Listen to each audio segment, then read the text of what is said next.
Hello everybody, welcome to another Crafter's Toolbox. Today I'm going to show you how to master the all-new Altenew Tartan stamp set.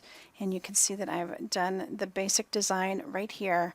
It's very easy to do. You just need to know where to start and maybe get a few helpful hints along the way, which I'm going to do for you. So let's get started.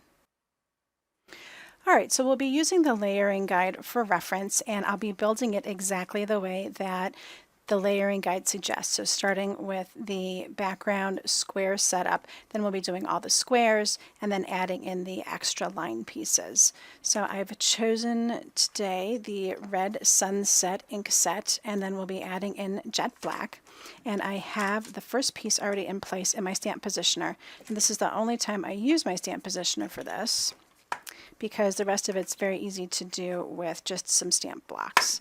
So I'm just going to ink this up with my jet black ink. You can use the other black inks, the permanent black or the pigment black. However, you need to make sure that they're completely dry before you move on to the next step, which is why I'm using this today, because it dries fairly quickly. All right, so just get this stamped up. All right, and that looks really great. So we can move on to the next step. All right, the first step is to get this larger block in place in all the places that it needs to go.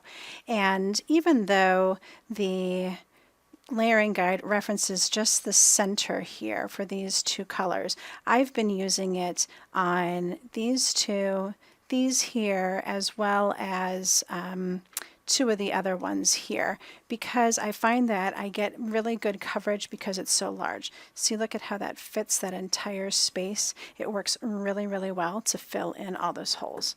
So I just set this up, and I'll start from lightest to dark. So I'm using blush to start with,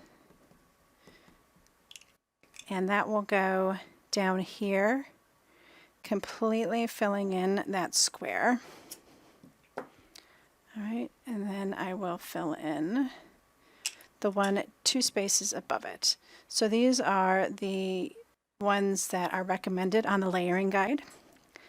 But like I said, I found for best coverage, if you're going to continue on with this color as your base color for just about everything, I found that continuing to fill in with it is really, really helpful.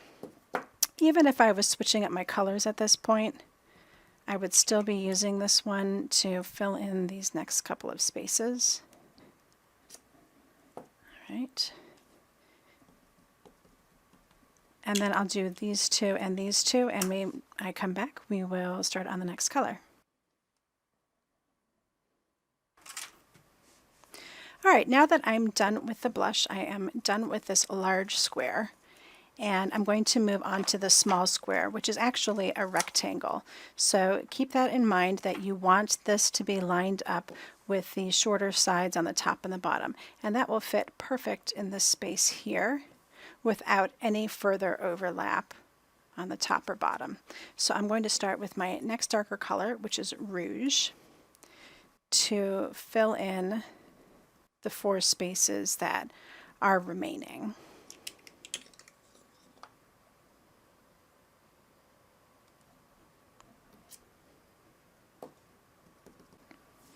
All right, so I have those 4 filled in, and now I am done with this block. And I'm going to move on to the striped block, which is in the center here. So these diagonal stripes are going to go in these spaces here, and I'm going to do them in rouge over the blush that's already there. The one thing that you'll want to make sure is that the stripes are facing the same direction as the stripes already on your pattern. And they do fit right in here just perfect, as you can see. So I fit these in here. And then this main pattern will be complete. Okay, so I have that pattern done. And that is exactly what this pattern is here on the layering guide. So optionally, I can add in some vertical and horizontal stripes to complete the full tartan pattern. And this is a pretty basic pattern. There's other things that you can do, but this is the suggested one. So I have these 2 stripes, and the angles go 2 different ways. This first angle is designed to follow along from top to bottom on the when you have it set up with the 4 stacked. I like, again, to use a block for this. It's very easy to control, believe it or not, once you get it on there completely. All right, and I'm going to start with the crimson. For these.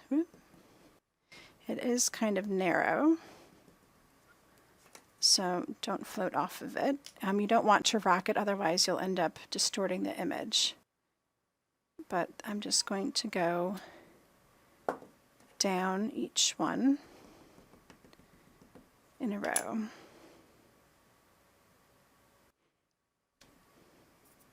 Alright, so I have those crimson stripes all complete, and I need to swap out for the other stripe. And remember, the diagonals go the opposite direction on this one. And I found it easiest to turn my piece of cardstock like this. So that way I again am just going right across, and I can get really nice stripes all the way. Now I did switch to the darkest color, so this is velvet, and you can see that again my stripes are going in the right diagonal, and that keeps the whole pattern flowing properly. It's just a hair darker, so it looks really great together. Alright, so once you have the last one, can go ahead and cut this down to size. Alright, so once it's cut down, the finished size on this is actually 4.5 by 5 3/4, which means that here in the US we can cut this down to 4 1/4 by 5 1/2 and have a perfect panel every time. So let me just show you really quick a few other color combos that you can do. This one I did using silver stone and mocha along with jet black, and it was just these 3 colors to create that beautiful design. And you'll see that I did the black lines on a few of them, and then I brought in the mocha lines on a few, and it makes it look completely different that way.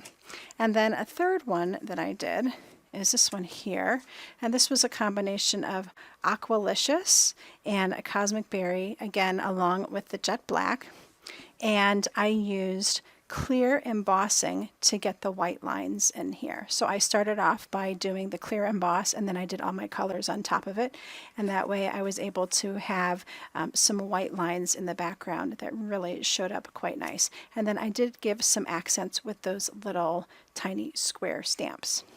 So I hope you enjoyed learning all about the tartan stamp set, and that you feel like you can really master this pattern now. If you love these tips, don't forget to subscribe to my channel so you don't miss out on any of the great content that I put out each week. Thank you for stopping by today, and until next time, happy crafting.